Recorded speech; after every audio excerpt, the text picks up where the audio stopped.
أعوذ بالله من الشيطان اللعين الرجيم. بسم الله الرحمن الرحيم.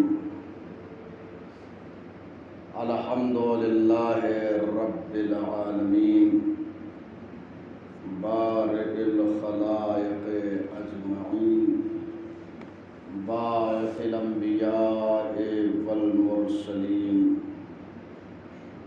والصلاة والسلام على حبيبه وخيرته حافظ سره ومبلغ رسالاته أبي القاسم محمد اللهم صل على محمد وعلى محمد وآله الطيبين الطاهرين المعصومين المظلومين لا سيما بقية الله في الأرضين روحي وأرواح العالمين لتراب مقدمه الفداء واللعن الدائم على أعدائهم أجمعين من يومنا هذا إلى قيام يوم الدين.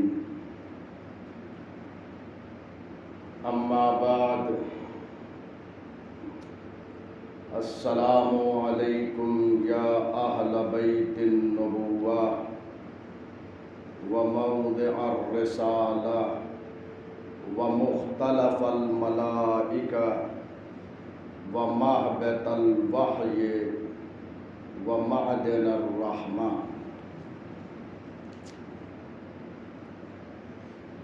خداوند عالم کی طرف سے یہ توفیق ہمیں ملی ہے کہ امام معصوم کے معنوی دسترخوان پہ بیٹھ کر ہم کسب فیض کر رہے ہیں. آج یہ ہمارا دوسرا درس ہے شرح زیارت جامع کبیرہ کے عنوان سے. بہت ساری باتیں میں نے آپ کی خدمت میں عرض کیا اور ایک تعارف زیارت جامع کبیرہ کا آپ کی خدمت میں کیا. چونکہ ہمارے یہاں زیارت ائمہ سے بھی وارد ہے اور غیر ائمہ سے بھی زیارتیں ہیں جو پڑھی جاتی ہیں مزارات پہ. جو معصومین علیہ السلام سے زیارت صادر ہو اسے زیارت ماثورہ کہتے ہیں. منقولہ امام سے جو نقل ہو، اور جو معصوم سے صادر نہ ہو اسے معصورہ نہیں کہتے. اور زیارت یا مخصوص ہوتی ہے، کسی امام کے مرقد پہ آپ تشریف لے جاتے ہیں تو وہاں کی ایک مخصوص زیارت ہوتی ہے. اور ایک زیارت جامعہ ہوتی ہے. یہ زیارت جامعہ ہم ہر امام کے مزار اقدس پہ پڑھ سکتے ہیں اور پڑھنا چاہیے.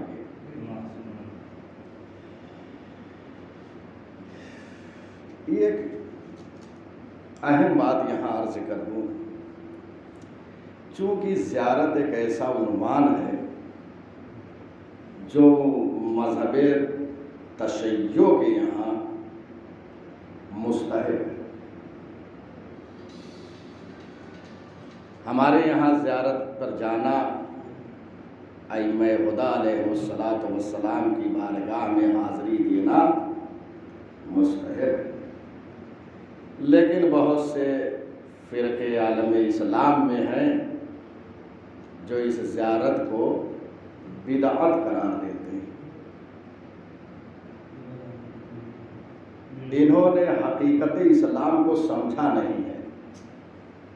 اگر اسلام کو سمجھ گئے ہوتے تو کبھی یہ اعتراض نہ کرتے. خوب دقت کیجیے گا، مطالب بہت اہم ہے اور بہت ساری کتابوں کے حوالے سے میں یہ مطالب لے کر آتا ہوں. ایک ایک لفظ پر آپ دقت کیجئے انشاءاللہ. تو عالم اسلام کا کچھ فرقہ زیارت پر اعتراض کرتا ہے. اب چونکہ موضوع بحث ہمارا یہ اعتراض کا جواب دینا یہاں نہیں ہے، ورنہ ایک مستقل یہ موضوع ہے. وہابیت نے جو اعتراضات تشیع پہ کیے ہیں عالم اسلام پر، ان کے اعتراضات کے جوابات ہمارے یہاں دیے جا چکے ہیں. میرے استاد ہیں حضرت آیت اللہ العظماء جعفر سبحانی حافظہ اللہ، ایک بہت بڑی علمی شخصیت ہے. اس وقت قم المقدسہ میں درس خارج میں مصروف ہیں، درس خارج دیتے ہیں. ان کی ایک کتاب ہے آئین وہابیت، اردو میں ترجمہ ہو گیا ہے. آپ اس کو اگر کہیں سے مل جائے تو آپ ضرور مطالعہ کیجیے. اردو میں ترجمہ ہو چکا ہے اور یہ وہابیت کے اعتراضات کے جوابات میں ہے. بہت اچھی کتاب لکھی. چونکہ یہ زیارت کے عنوان سے گفتگو چل رہی ہے، میں ایک اشارہ کر رہا ہوں اور اسی اشارے میں ان وہابیوں کا جواب بھی مضمر ہے. انہوں نے زیارت کو منع کیوں کیا، بدعت کیوں قرار دیا؟ وہ قرآن مجید کی ایک آیت کو پیش کرتے ہیں. چونکہ عنوان زیارت کا، اس لیے میں ذرا سا یہ بات مستند کر رہا ہوں تاکہ کہیں بھی اگر یہ بحث ہو جائے تو یہ ذہن میں بات رہے. ان لوگوں کے پاس جو دلیل ہے، ان دلیلوں میں سے ایک دلیل یہ ہے کہ پیغمبر اکرم کو اللہ نے قبر پر ٹھہرنے کو منع قرار دیا ہے. کہتے ہیں کہ اللہ نے منع کیا ہے اپنے پیغمبر کو کہ قبر پر نہ ٹھہریں. دیکھیے، اس لیے ضروری ہے کہ ہم قرآن کو خوب سمجھیں. یہ قرآن کی آیت ہے جس سے وہ استدلال کرتے ہیں. اور استدلال یہ کیا ہے؟ یہ استدلال نہیں ہے. استدلال جہاں دلیل محکم ہوتی ہے وہاں پر ہوتا ہے. یہ ان کا ایک دھوکہ ہے جو عالم اسلام کو دے رہے ہیں. میں آیت پڑھ رہا ہوں، آپ ملاحظہ کیجئے. اور اسی آیت سے جس سے وہ کہتے ہیں کہ پیغمبر اکرم نے منع کیا ہے، اللہ نے منع کیا ہے پیغمبر اکرم کو، اسی میں جواب ہے. سورہ توبہ آیت نمبر 84 84.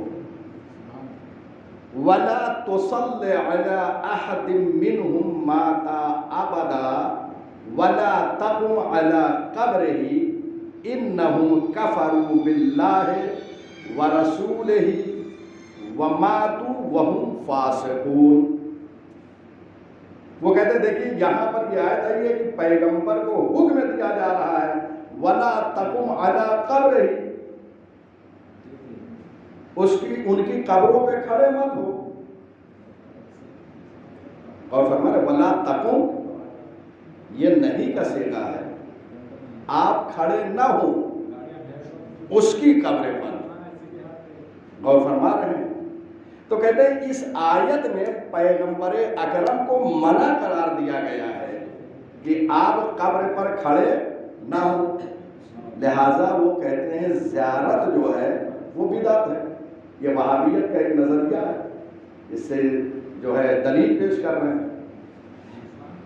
لیکن افسوس کا مقام ہے قرآن میں دقت نہیں کرتے. پہلا فقرہ ہے وَلَا تُصَلِّ عَلَىٰ أَحَدٍ مِّنْهُمْ مَاتَ أَبَدًا، اے پیغمبر ان پر نماز جنازہ نہ پڑھو. یہ بتائیے آپ کی نماز جنازہ پڑھنا ہے یا نہیں؟ نماز جنازہ واجب ہے یا نہیں ہے؟ اگر کوئی مر جائے مسلمان تو نماز جنازہ پڑھنا واجب ہے، واجب کفائی. تو ایک فقرے کو یہاں سے لے لیا ہے، دوسرے کو چھوڑ دیا ہے۔ اب وہابیوں سے میں ایک سوال کرتا ہوں، یہ ولا تصلی، آپ نے ایک فقرہ لیا کہ اس کی قبر پر نہ ٹھہرے، تو لہذا منع ہے کہ زیارت نہ کریں۔ یہ بتائیے کہ نماز جنازہ منع ہے یا نہیں ہے؟ دونوں کا ایک مفہوم ہونا چاہیے۔ یہاں لا تصلی ہے، پھر لا تقم ہے، تو یہ کیسے ایک چیز جو ہے اب تک چلی آ رہی ہے کہ نماز جنازہ پڑھی جا رہی ہے اور زیارت سے جو ہے قبر کی روکا جا رہا ہے، یہ کیسے ممکن ہے؟ بھئی دونوں کا آپ الگ الگ مفہوم کیوں لے رہے ہیں؟ جس وقت پیغمبر کو منع کیا گیا کہ نماز جنازہ اس کی نہ پڑھیں، تو پیغمبر اس زمانے میں اور لوگوں کی نماز جنازہ پڑھتے تھے یا نہیں پڑھتے تھے؟ پڑھتے تھے۔ اور پھر کہا اس کے قبر پہ نہ کھڑے ہو، جس کی نماز جنازہ نہیں پڑھنی ہے اس کے قبر پہ بھی نہیں کھڑے ہونا ہے۔ تو اس کا مطلب یہ کہ کوئی خاص مورد ہے کہ جس کے لیے کہا جا رہا ہے، یہ منافقوں کے لیے آیت ہے کہ پیغمبر آپ منافقوں کی نماز جنازہ نہ پڑھیں اور نہ اس کے قبر پہ کھڑے ہوں، ان میں سے کوئی ایک مر جائے۔ تو بتائیے نماز جنازہ پڑھی جا رہی یا نہیں مسلمانوں پر؟ جب پڑھی جا رہی ہے تو مسلمانوں کے قبروں کی زیارت ہو سکتی ہے یا نہیں ہو سکتی ہے؟ کیوں ان کی قبر پہ دیکھیے علت بیان کی جا رہی، انہم کفروا باللہ۔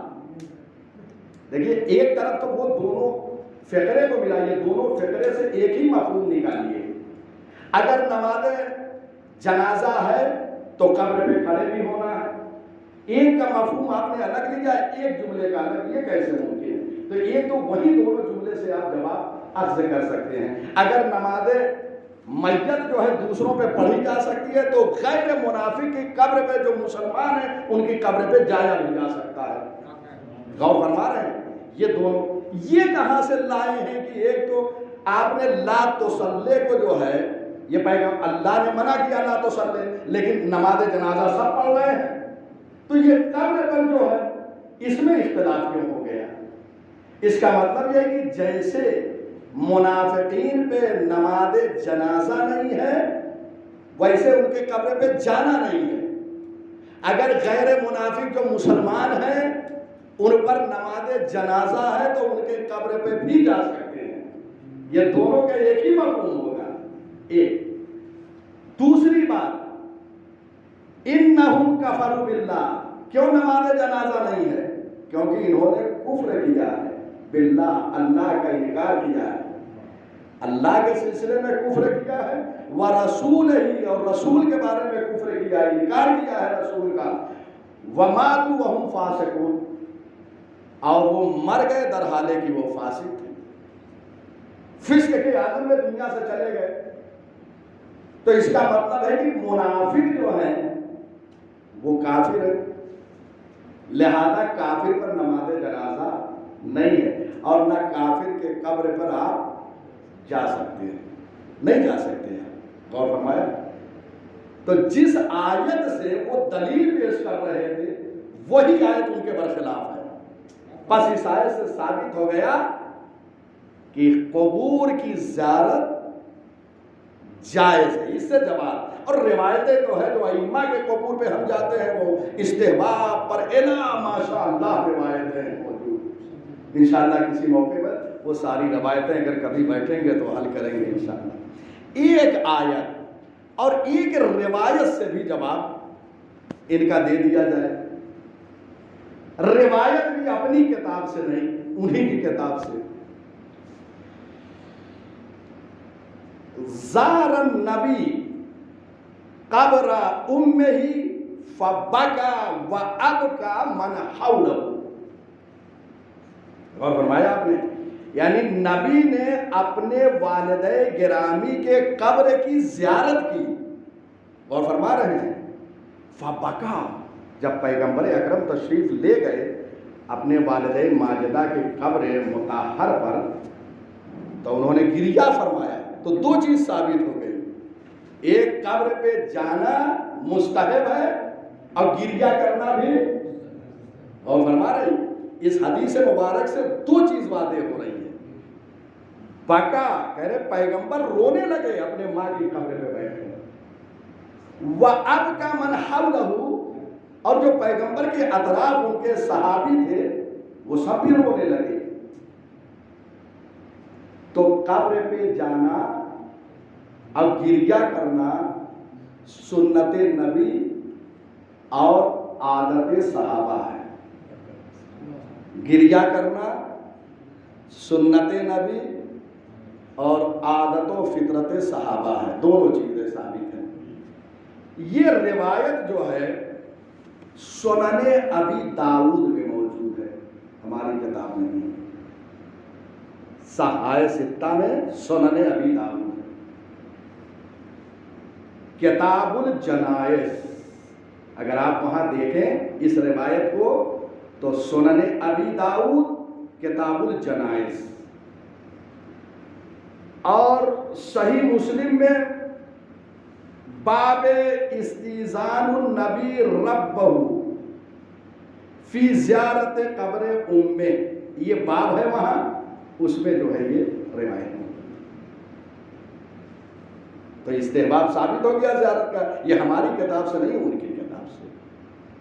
اور دیکھیے ایک روایت مختصر سی ہے, ان رسول اللہ رخص فی زیارت القبور, رسول اکرم نے اجازت دی ہے زیارت قبور کی, قبروں کی زیارت کی اجازت دیا ہے پیغمبر نے. یہ روایت صحیح ہے مسلم کتاب الجنائز میں موجود ہے, وہاں پر آپ ملاحظہ فرمائیے. اور سنن ابی داؤد کتاب الجنائز. بس یہ بات ثابت ہو گئی کہ زیارت جو ہے وہ مستحب ہے. صرف ایک آیت اور ایک روایت کی طرف اشارہ میں نے کیا, اللہ روایتیں جو ہے بھری پڑی ہیں ہمارے یہاں بھی ان کے یہاں بھی.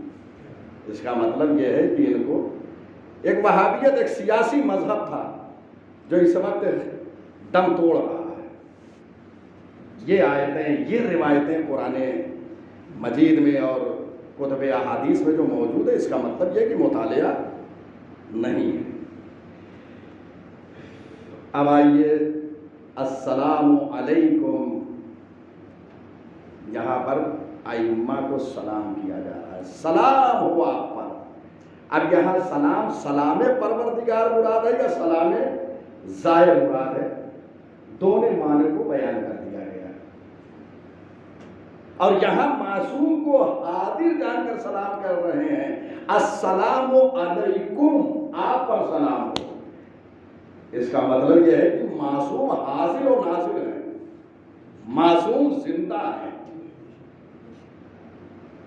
لہذا اس جملے کے ذریعے سے سلام کر رہے ہیں, یا اہل بیت النبوہ, اے اہل بیت النبوہ, سلام ہو آپ پر. یہاں پر لفظ اہل کا استعمال ہوا ہے, اور آج عالم اسلام اسی میں الجھا ہے. آج یہ انشاءاللہ یہاں سارے ادلہ و براہین سے ثابت کریں گے کہ اہل بیت ائمہ ہدی علیہ السلام ہیں. مفردات راغب ایک کتاب ہے, مفردات راغب, راغب اصفہانی کی لکھی ہوئی کتاب ہے المفردات, مفردات راغب کے نام سے مشہور ہے. یہ قرآنی لغت ہے, قرآنی ڈکشنری ہے. اس میں کہتے ہیں اہل اپنا معنی ظاہر نہیں کرتا جب تک کہ کسی دوسرے لفظ کی طرف اضافت نہ ہو جائے, یعنی مضاف مضاف الیہ کے ساتھ یہ اپنا معنی ظاہر کرتا ہے. اہل معنی اپنا ظاہر نہیں کرتا جب تک کہ کسی دوسرے چیز سے اضافت نہ ہو جائے, نسبت نہ ہو جائے. یہ مضاف ہو جائے, دوسرا کلمہ مضاف الیہ, جیسے اہل مکہ. اب اہل نے اپنا معنی ظاہر کیا یعنی مکے کے لوگ. اہل علم, دیکھیں اضافہ ہو رہا ہے نا, جب تک مضاف الیہ نہیں آئے گا اس کا معنی ظاہر اہل علم, علم والے. اہل الانجیل عیسائی, اہل القرآن اہل مکہ غور فرما رہے ہیں، اہل بیت النبوہ، جب تک اضافہ نہ ہو مانا ظاہر نہیں ہے۔ بس یہیں سے ایک چیز امام ہادی امام علی نقی علیہ السلام نے ہمیں متوجہ فرمایا ہے،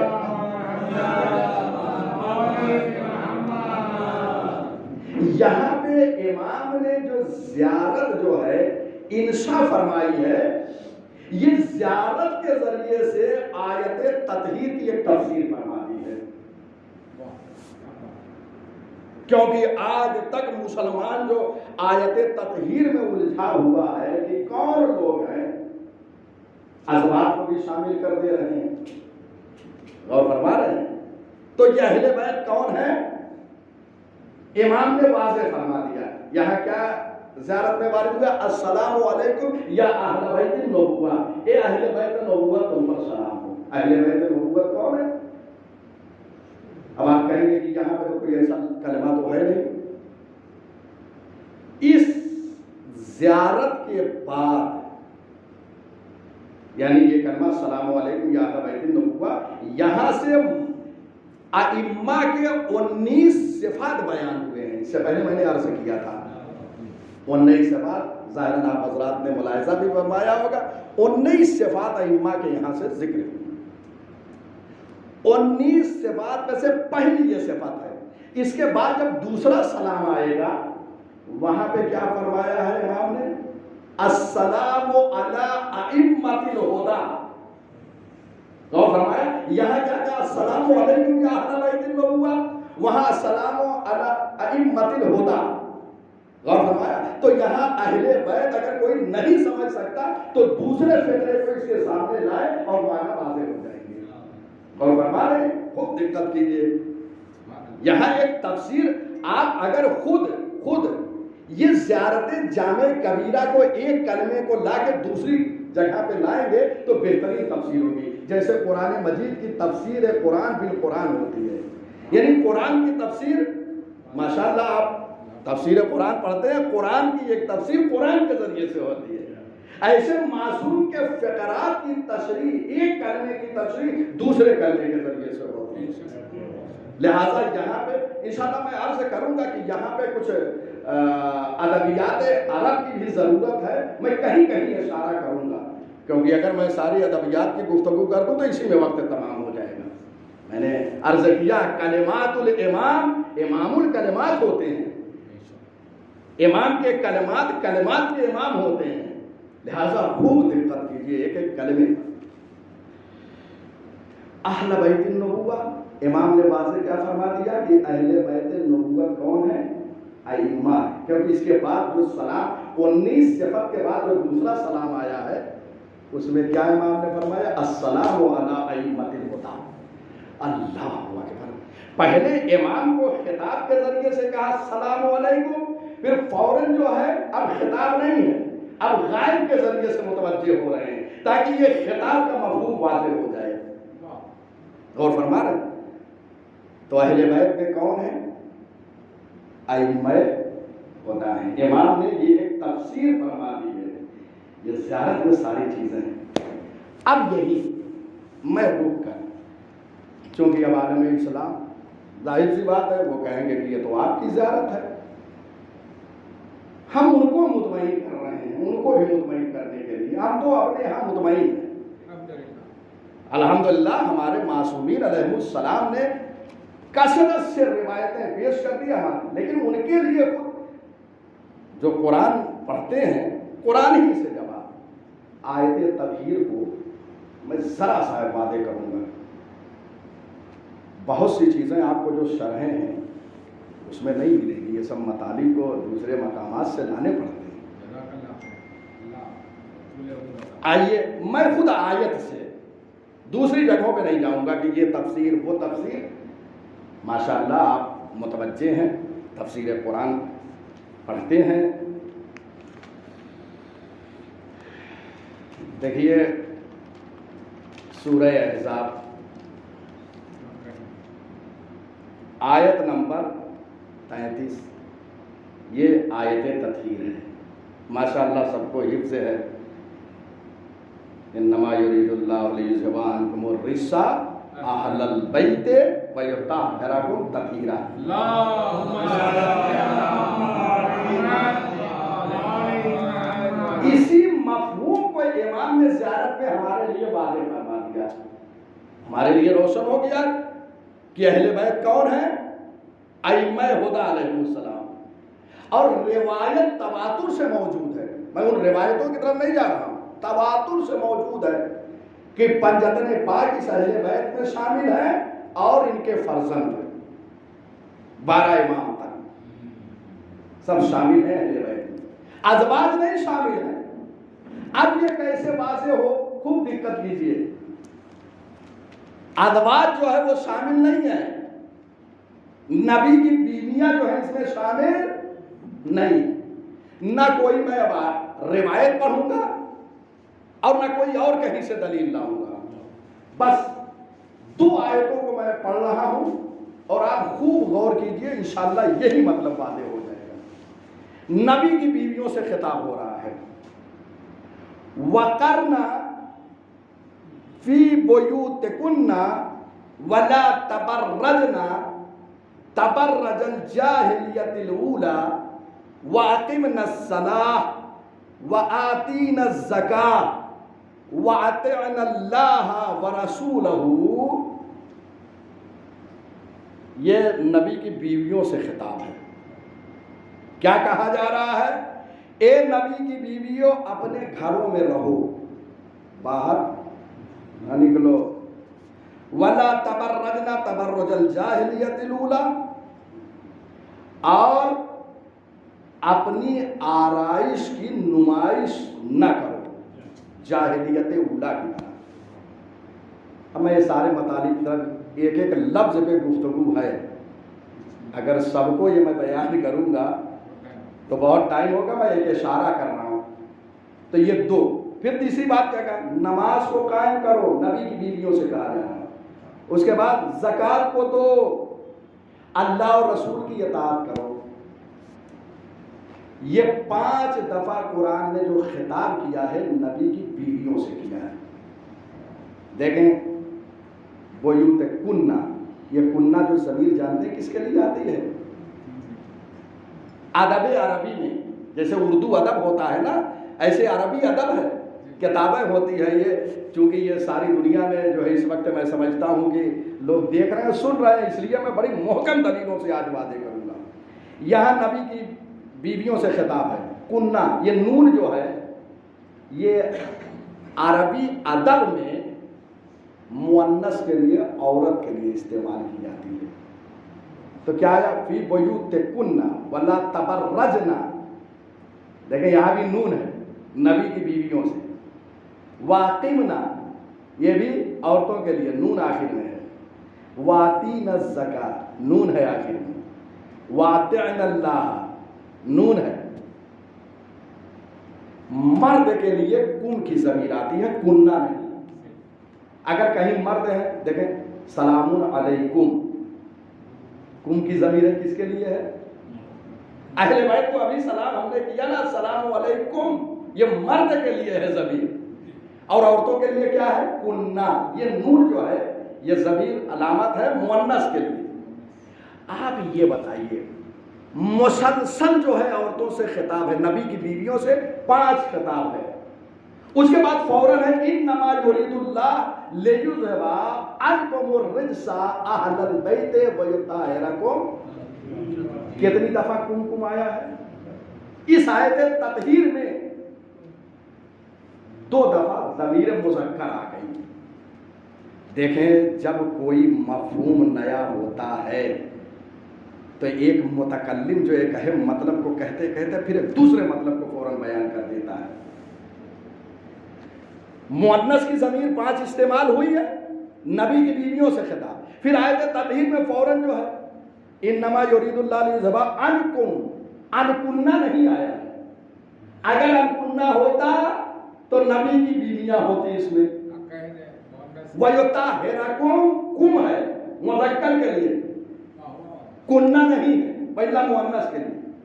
پہلے نبی کی بیویوں سے 5 مرتبہ خطاب ضمیر مؤنث کے ذریعے سے ہو چکا، پھر فوراً آیت تطہیر میں مذکر کا استعمال کر دیا اور فرمایا آپ نے اس کا مطلب یہ ہے کہ وہ اور ہیں عورتیں، اور اس میں اہل بیت جو کم دو دفعہ آیا ہے یہ اور ہیں، اور ہمارے کوئی روایت نہیں پیش کر رہا ہوں، بس اسی آیت سے۔ اس کے بعد دیکھیے فوراً جیسے ہی آیت تطہیر کو پیش کیا، پہلے نبی کی بیویوں سے خطاب، پھر جو ہے آیت تطہیر مذکر کی ضمیر، پھر فوراً اس کے بعد آیت تطہیر کے بعد پھر نبی کی بیویوں سے خطاب، وَذْكُرْنَا مَا يُتْلَى فِي بُيُوتِكُنَّ مِنْ آیَاتِ اللَّهِ وَالْحِکْمَةِ، اور حفظ کرو ان چیزوں کے جو تمہارے گھروں میں تلاوت ہوتی ہے، آیات الہی، جو آیات الہی کی تلاوت ہوتی ہے اس کو حفظ کرو، والحکمہ، اور حکمت کو۔ کتنی دفعہ نبی کی بیویوں سے خطاب تھا آیت تطہیر سے پہلے؟ 5 خطاب۔ اس کے بعد آیت تطہیر 2 مرتبہ کم آیا مذکر کی ضمیر، پھر جو ہے آیت تطہیر کے بعد 2 مرتبہ وَذْكُرْنَا فِي بُيُوتِكُنَّ۔ کتنی مرتبہ نبی کی بیویوں سے خطاب ہے؟ کیوں نہیں آیت تطہیر میں کنہ آ گیا؟ پروردگار نے 7 مرتبہ پہلے اور بعد میں نبی کی بیویوں سے خطاب کیا، اور اہل بیت کا جب مسئلہ آیا تو ضمیر مذکر کا استعمال کیا۔ اس کا مطلب ہے کہ بیویاں اور ہیں اور اہل بیت، یہ باتیں ہو گئی بات تو کم مذکر کے لیے۔ اب ایک اعتراض چھوٹا سا یہاں پر وہ اور کرتے ہیں کہ پنجتن پاک میں جناب زہرا بھی تو شامل ہیں، تو کیوں مذکر کی ضمیر آئی؟ اور فرما رہے ہیں یہ ایک اعتراض ہوتا ہے۔ تو عربی ادب میں ایک بحث ہوتی ہے قاعدہ تغلیب کی۔ قاعدہ تغلیب کا مطلب یہ ہے کہ جن کا غلبہ زیادہ ہوگا، جو غالب ہوں گے، ضمیر ان کی ہوگی۔ اگر مرد زیادہ ہیں تو ضمیر کس کی آئے گی؟ مرد کی۔ پنجتن پاک کو جمع کیا گیا چادر میں، مرد کتنے ہیں؟ خاتون جنت 1 خاتون، تو ضمیر کس کی آئے گی؟ مذکر کی۔ یہ قاعدہ تغلیب ہے، جس کا غلبہ ہوگا اس کی ضمیر۔ اگر نبی کی بیویاں ساری اس میں داخل ہو جاتی تو غلبہ ان کا ہو جاتا، اور کن کے بجائے کنہ آ جاتا۔ بس اس کا مطلب یہ ہے کہ نبی کی بیویاں اور ہیں اور اہل بیت اور ہیں۔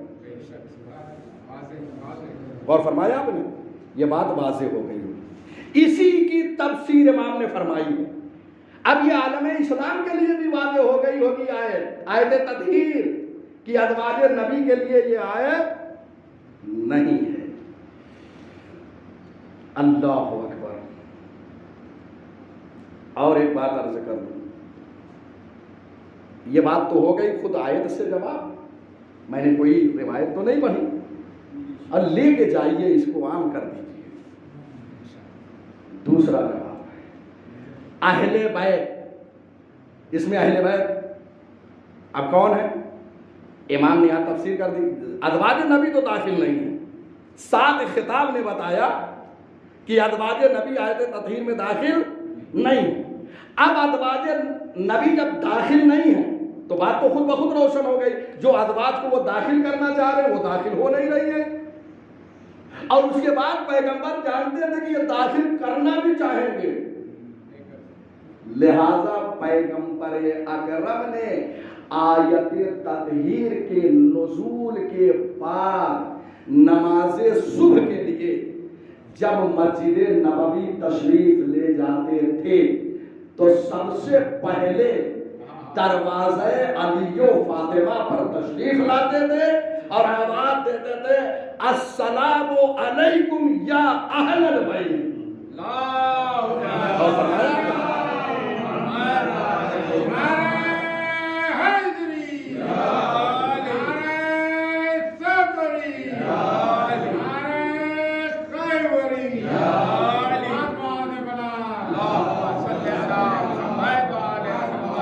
اور فرما رہے ہیں پیغمبر نے اپنے عمل سے جانتے تھے پیغمبر کی یہ داخل کیا جائے گا، لہذا اہل بیت کو واضح کر دیا کہ کون ہے.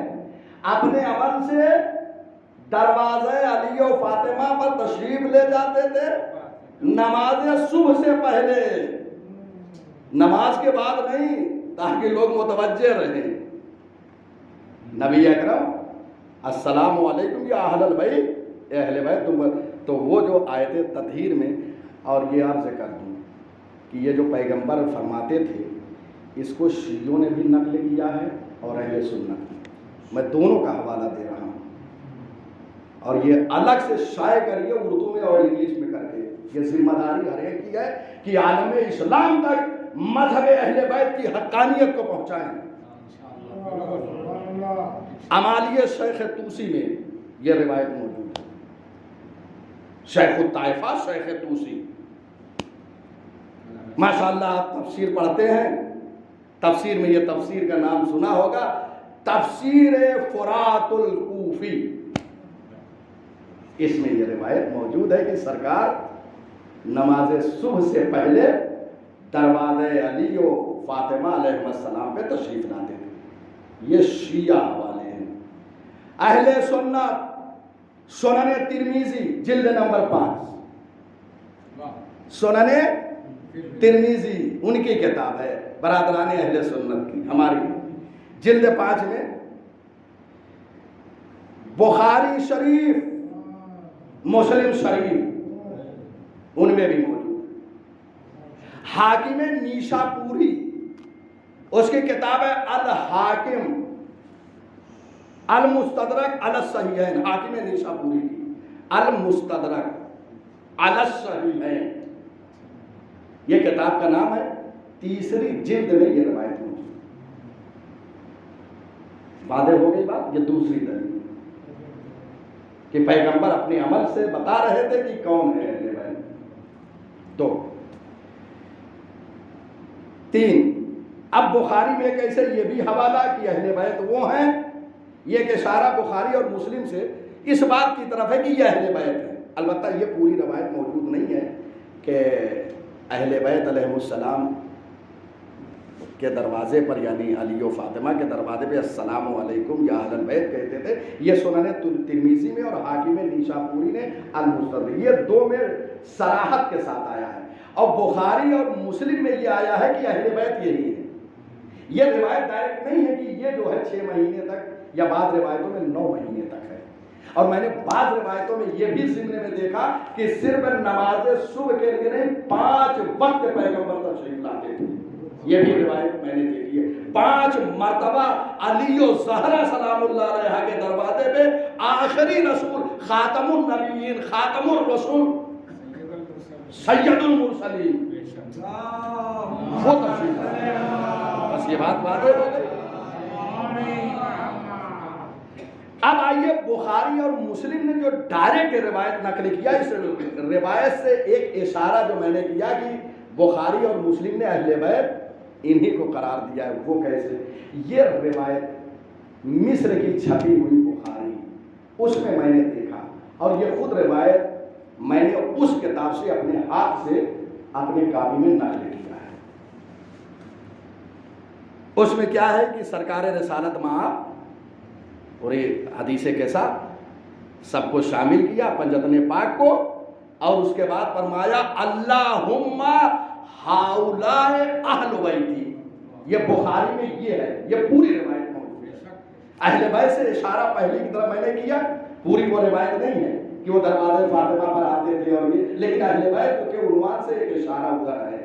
لیکن ڈائریکٹ جو روایت ہے کہ وہ دروازے فاطمہ پر پیغمبر آتے تھے، یہ نیشاپوری نے لکھا ہے ڈائریکٹ پوری روایت کو، اور سنن ترمذی نے لکھا ہے. لیکن بخاری اور مسلم نے یہ حدیث کے ساتھ نقل کیا ہے کہ پیغمبر اکرم نے سب کو جمع کیا اور کہا اللہم اے اللہ یہ میرے اہل بیت. اچھا ایک جملہ یہی ہے، یہ نہیں فرمایا ہؤلاء من اہل بیتی، غور فرمایا، یہ نہیں کہا یہ میرے اہل بیت میں سے ہیں، وَإِلَّا ان کو بھی داخل لوگ کر دیتے. پیغمبر نے من کو ہٹا دیا تاکہ ان کے من بھی نہ ہو سکے.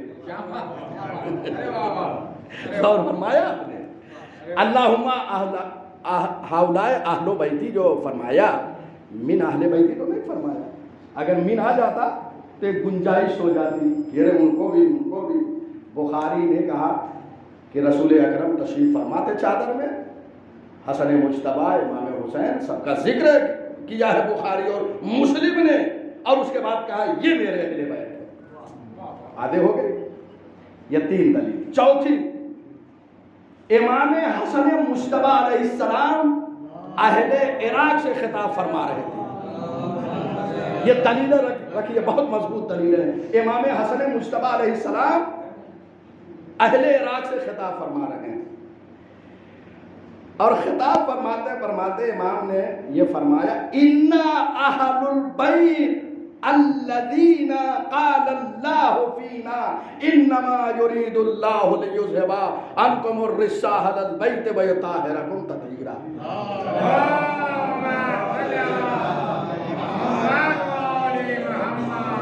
یہ فرمایا امام حسن مجتبیٰ خطاب فرما رہے ہیں اہل عراق سے۔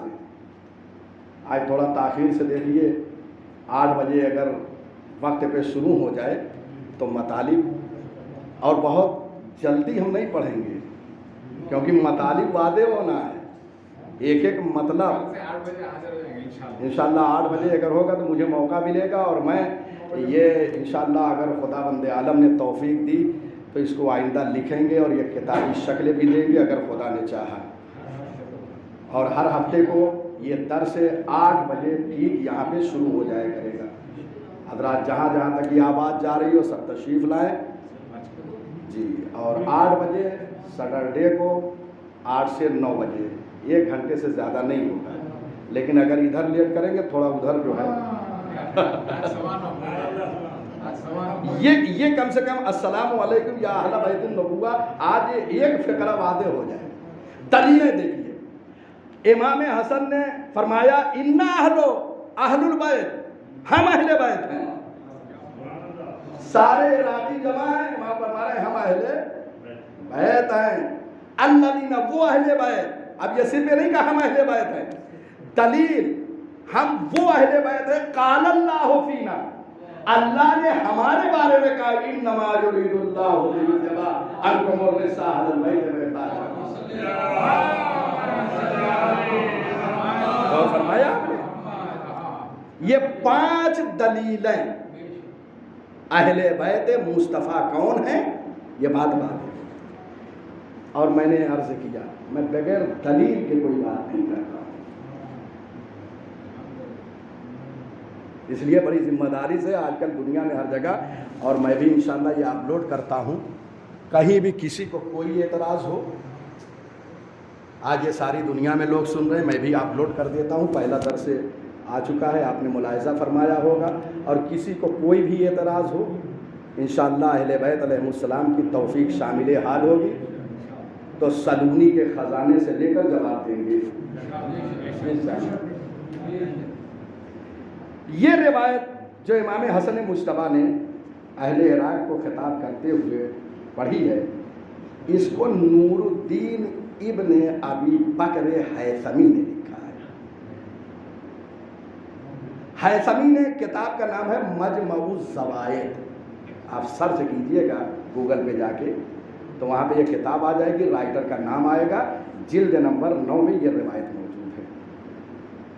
غور فرمایا آپ نے؟ پس اہل بیت کون ہیں؟ امام نے جو یہ فرمایا السلام علیکم یا اہل بیت النبوہ، اہل بیت النبوہ کون ہے؟ ائمہ ہدا، یہ بات واضح ہوگی۔ اور یہیں پر ایک جملہ کہہ دوں، اہل بیت نبی نہیں کہا ہے، اہل بیت نبوہ کا، نبوت منصب کا نام ہے، یہ اہل بیت منصب کے جو ہے اہل ہیں، اہل بیت۔ خدا کی قسم منصب میں 1,24,000 انبیاء، اصول دین تو ہم پڑھتے ہیں نا، توحید، عدل، نبوت، یہ نبوت کیا ہے؟ سارے انبیاء کی نبوت کا ذکر ہوتا ہے، اہل بیت نبوت ہم ہیں، کتنا ہے؟ اہل بیت نبی نہیں کہا، کیوں؟ اس لیے کہ اہل بیت نبی میں بیت اضافہ جو ہے نبی کی طرف بھی ہو سکتا ہے. ادھر ایک احتمال پایا جاتا ہے کہ نبی کے بیویاں بھی ہو سکتی ہیں اہل بیت نبی. لیکن اہل بیت نبی یاد رکھیے بیویوں کی نسبت نبوت کی طرف نہیں ہے, نبی کی طرف ہے. اور وہ بھی بیت جو ہے واحد کے ذریعے سے نہیں آئے گا, جمع کے ذریعے آئے گا. بیوت احسن, آپ نے قرآن مجید میں ساری آیتیں پڑھی ہوں گی اور میں نے بھی لکھا ہے کہ یہاں پر جو ہے نبی دیکھیے یا ایھا الذین آمنوا لا تدخلوا بیوت النبی, اے ایمان لانے والو نبی کے بیوت میں داخل نہ ہو. بیوت نبی, بیوت یہاں واحد نہیں ہے. وہاں آیت تطہیر میں اہل بیت کہا, بیت واحد ہے. یہاں بیوت کیا ہے, جمع ہے. اس کا مطلب یہ ہے کہ بیویوں کی نسبت نبی کی طرف تو ہو سکتی ہے, نبوت کی طرف نہیں ہو سکتی ہے. اور نبی کی طرف بھی اگر ہوگی تو واحد کے ذریعے سے یہاں استعمال نہیں ہوا ہے, بیوت نبی کہا گیا. بس اس کا مطلب یہ بیوت اور ہے اور تطہیر میں جو بیت ہے وہ اور ہے. وہ نبی کی طرف نسبت ہے اور یہاں نبوت کی طرف. نبی کی طرف نسبت کے لیے ضروری نہیں ہے کہ جو کمالات نبی میں ہیں وہ بیویوں میں بھی ہو. بہت اہم جملہ کہہ رہا ہوں. اس لیے نبی اکرم نے جناب ام سلمہ جو داخل تطہیر میں ہونا چاہ رہی تھی کے سامنے کیا فرمایا, انک علی الخیر, تم خیر پر تو ہو لیکن آ نہیں سکتی. کیوں؟ اس لیے کہ جو چیز جو ہے نبوت میں ہے وہ تم میں نہیں ہے, خیر کی سند ہے. تم بیوت نبی میں ہو سکتی ہو, نبوت میں نہیں. اہل بیت نبوت یہاں امام نے فرمایا السلام علیکم یا اہل بیت النبوہ, یہاں واحد ہے, بیت ہے. اور واحد جو ہے نبی کی طرف اضافہ نہیں ہے, نبوت کی طرف. پر جو شرائط نبوت کے لیے ضروری ہیں وہ ساری چیزیں جو ہے وہ اہل بیت میں بھی پائی جائے گی, کیونکہ نبوت کی طرف نسبت دی ہے. لہذا جیسے نبوت عصمت کے درجے پہ ہے, ائمہ ہدی معصوم ہوں گے. جیسے ان کا علم لدنی ہے, ان کا علم لدنی ہے. جیسے وہ ولایت تکوینیہ کے ذریعے سے عالم کون پر, اس کائنات پر تصرف کا اختیار رکھتے ہیں, ایسے ہی ائمہ ہدی بھی اختیار رکھتے ہیں. اور جتنے معجزات اہل بیت علیہ السلام ہیں یہ سب ولایت تکوینیہ کی بنیاد پر ہے. یہ ساری چیزیں بس یہ بات واضح ہو گئی کہ اہل بیت نبوت ایک اہم منصب ہے. واضح ساری باتیں ہو گئی. السلام علیکم یا اہل بیت النبوہ کتنا اہم جملہ ہے کہ ائمہ ہدی اپنا تعارف اس کے ذریعے سے کرا رہے ہیں السلام علیکم یا اہل بیت النبوہ. اللہ اکبر. اس پر افتخار کیا ہے ائمہ ہدی نے. امام علی نقی علیہ السلام سے یہ ہے نا زیارت. امام نے, میں نے عرض کیا تھا کہ نخعی نے امام سے سوال کیا تو امام نے کہا کہو یا السلام علیکم یا اہل بیت النبوہ. اللہ اکبر. اور یہ اہل نبوت, اہل بیت نبی ہونا اتنا قابل افتخار ہے کہ سید الشہداء امام حسین علیہ السلام نے یہ جملہ ارشاد فرمایا ہے. جب یزید مطالبہ بیعت ہوا ہے امام حسین علیہ السلام سے اور وہ ولید کے دربار میں ساری باتیں تاریخ کی ہے, میں اس سب میں نہیں جاؤں گا. امام نے انکار کیا بیعت سے. اس کے بعد کیا فرمایا امام نے, اِنَّ أَهْلُ بَيْتِ النُّبُوَّةِ. اللہ اکبر. اہل بیت نبی نہیں. دیکھو مزاج عصمت کو سمجھو. ہر امام ایک ہی جملہ کہہ رہا ہے. امام حسن نے کہا اِنَّ أَهْلُ الْبَيْتِ, ہم اہل بیت ہیں, اِنَّمَا يُرِيدُ اللَّهُ. امام حسین نے کہا اِنَّ أَهْلُ بَيْتِ النُّبُوَّةِ. امام علی نقی نے کہا السلام علیکم یا اہل بیت النبوہ. ملاحظہ فرما رہے ہیں سب نبوت کی طرف نسبت دے رہے ہیں. امام حسین نے فرمایا کہ مجھ سے بیعت کا مطالبہ ہو رہا ہے. اِنَّ أَهْلُ بَيْتِ النُّبُوَّةِ, ہم اہل بیت نبوت ہیں. کہاں اہل بیت نبوت, اور کہاں خانے فسق و فجور. یعنی امام نے بتا دیا صرف اہل بیت نبوت اپنے کو نہیں کہہ رہے ہیں، اس کے ساتھ ساتھ یہ بھی ظاہر کہہ رہے ہیں ہم اہل بیت نبوت ہے، جس نے مطالبہ بیعت کیا ہے اس کا گھر خانے فسق و فجور ہے. بیعت اگر کرنی ہے تو اہل بیت نبوت کی کرنا ہے. اس لیے جیسے نبی کو تسلیم کیا ہے اہل بیت نبی کو ہم سے مطالبہ بیعت. یہ ایک فقرہ. اس کے بعد جانتے کیا کہ وَمَعْدِنُ الرِّسَالَةِ، ہم رسالت کے معدن ہیں، ہم خزانہ رسالت ہے. اللہ اکبر. یہ جانتے ہیں انشاءاللہ آئندہ یہ فقرہ آئے گا تو میں توضیح دوں گا. وَمَوْضِعُ الرِّسَالَةِ اسی میں آئے گا. اس کے بعد امام نے کیا فرمایا وَمُخْتَلَفُ الْمَلَائِكَةِ، ہمارے یہاں ملائکہ کی آمد و شد ہوتی ہے. امام حسین دربار ولید میں یہ فرما رہے ہیں. اس کے بعد وَمَحِلُّ الرَّحْمَةِ، ہمارا گھر محل رحمت ہے، ہمارے ذریعے سے رحمتوں کا نزول ہوتا ہے. اس کے بعد کیا فرمایا وَبِنَا فَتَحَ اللَّهُ وَبِنَا يَخْتَتِمُ. دو اعتبار سے یہاں پڑھا ہے جو حدیث میں نقل ہوا، دو اعتبار سے اور دو معنی علماء نے کیے ہیں. دونوں کو بیان کر رہا ہوں، تمام کر رہا ہوں. آج میں سوچا تھا 4-5 فقرہ ہوگا لیکن ایک پر، وہ بھی اجمالاً میں تفسیر کر رہا ہوں. لیکن یہ پہلا جملہ بڑا حساس تھا.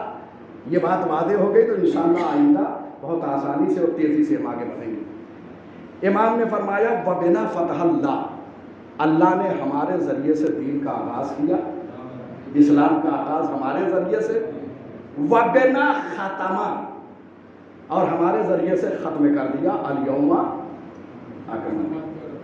اور فرمایا ایک معنی یہ کیا ہے بنا فتح اللہ و بنا ختمہ، ہمارے ذریعے سے اسلام کا آغاز ہوا اور ہمارے ذریعے سے اسلام کو اللہ نے تمام کر دیا، مکمل کر دیا. بعض علماء نے یہاں لکھا ہے کہ بنا فتح اللہ، اور جو امام کا جملہ ہے وہ بنا یختتم آیا ہے، ہمارے ذریعے سے آغاز ہے اور ہمارے ذریعے سے ختم ہوگا.